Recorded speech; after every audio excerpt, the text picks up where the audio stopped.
That brings us on to Father Sean McDonagh. And Father Sean McDonagh, you've written a lot about the injustice of the current ecological crisis, which Phil has reminded us of. But you've also called into question the idea that we're not the only inhabitants of Earth. There are other species out there. And you've argued that one of our problems is that our perspective is very anthropocentric, big jawbreaker of a word. So I was wondering if you might just explain to us a little bit what you mean by that term. Thank you very much, and thanks very much for inviting me to this conference. It's very insightful, and it's great to see so many people here who have been working in these areas and may give a focus to us in the future. Basically, I'm talking about the fact that because of climate change, we're living in the 6th largest extinction of species since life began. We know an extraordinary miracle took place 3.8 billion years ago. Life happened on Earth. In the course of the history of life on Earth, there's been 4 other extinction periods before the 165 million years ago. An asteroid crashed into the Earth where Yucatan is today and created such problems that photosynthesis was interfered with and large species like the dinosaur became extinct. Every one of the other 4 extinctions happened for natural or reasons coming out from outside the globe. This one is being caused by human beings. In 2004, Chris Thomas of the University of Leeds in Britain, he wrote an article in Nature saying, in the next 50 years, at least 1 million species will be extincted through climate change. The reason, of course, is the habitat changes. And the species cannot change fast enough through evolution, and therefore they go extinct. The poster one, of course, is the polar bear. As the ice melts in the Arctic, the polar bear is not able to feed, and basically they become extinct. But it's not just the polar bear. For example, a 1 meter rise in sea levels will do enormous damage to mudflats, etc. The acidification of the oceans, for example, has a huge impact, for example, on crustaceans, on mollusks. And again, many of the poor people of the world, these are the foods that they eat.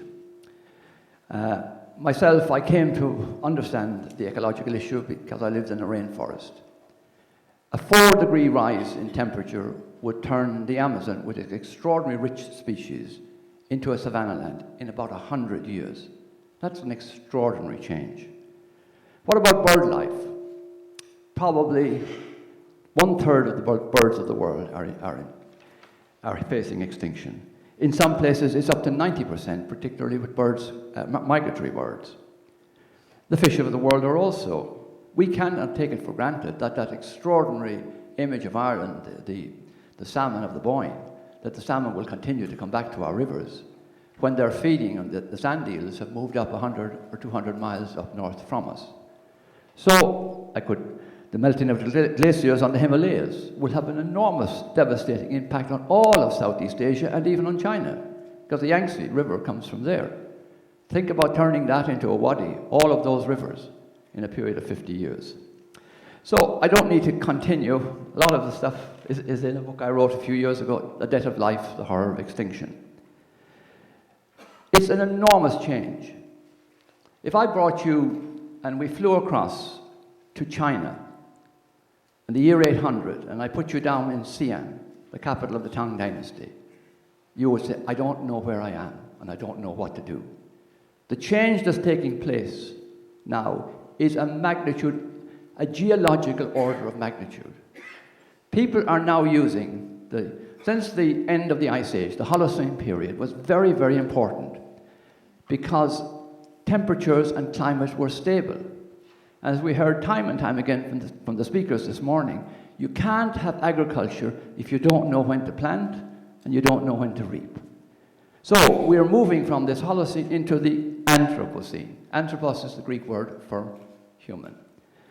And so that level of change, in the history of the planet on Earth, it often took 20 million years. The lower Carboniferous period from 320 million years ago to 300 was 20 million years. The Cretaceous period was almost 60 million. We are bringing about this change of order of magnitude in less than 100 years. and will affect every single ecosystem on the planet, and it is irreversible. So, what does it mean for us? Well, for us it means we are one of the species on the planet. Our philosophy and theology didn't do us a great service in saying we are cut off completely, the Platonic world, that there's a chasm between humans and the rest of creation.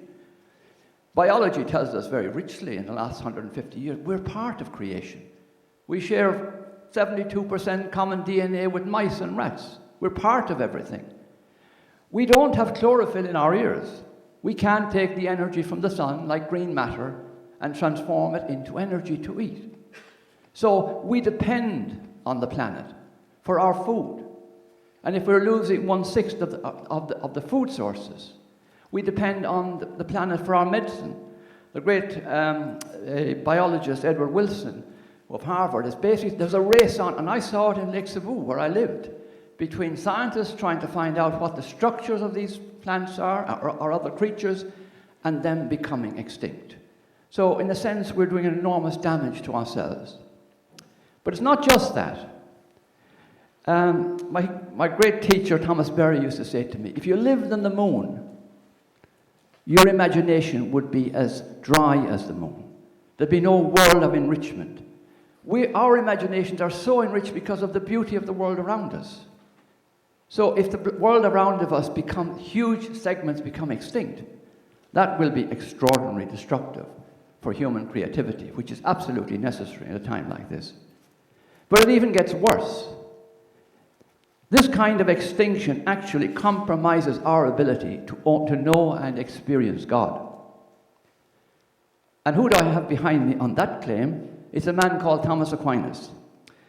I'll read a few because it's in the encyclical and I think it's very good. He said, hence we must say that the distinction and multitude of things to come from the intention of the first agent, that's God. For he brought many things into being in order that his goodness might be communicated to creatures and, listen to it, represented by them. Because his goodness could not be adequately represented by one creature alone, he produced many and diverse creatures. So what was wanting to one in the manifestation of the divine goodness might be supplied by another. For goodness, which in God is simple and uniform, in creatures is manifold and divided. And hence, and this is the punch, the whole universe together participates in the divine goodness more perfectly and represents it better than any species whatsoever, and that includes humans. So, extinction of species is a catastrophe for humans on Earth. We have to look at ourselves, though, because we talk about science changing, change. Our religion has also to change. There's no difficulty with the Hebrew Scriptures, the first lines of the Scriptures, particularly in chapter 1. But there is a difficulty with chapter 1, 26 to 28. The Pope says, of course, he says that increase and multiply and conquer the earth. The Pope says, well, the interpretation of that is, you be good to the earth. Well, the reality is, it's not. If you read, biologists, or if you read historians, for example, who have talked about this, for example, Keith Thomas's Man and the Natural World, he basically says from the Tudor period on, the people who were changing the world, particularly with modern technology after 1750, they justified what they were doing by reference to Genesis chapter 1. And so we have to be very careful with that.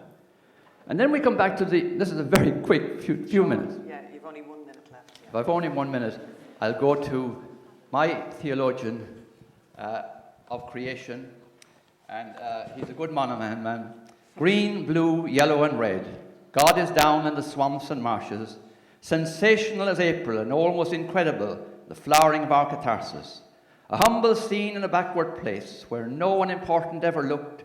The raving flower looked up into the face of the one and the endless, the mind that balked the profoundest of mortals. A primrose, a violet wild iris, but mostly anonymous performers, yet an important occasion as the muse at her toilet prepared to inform the local farmers that beautiful, beautiful, beautiful God was breeding his love. That's my God.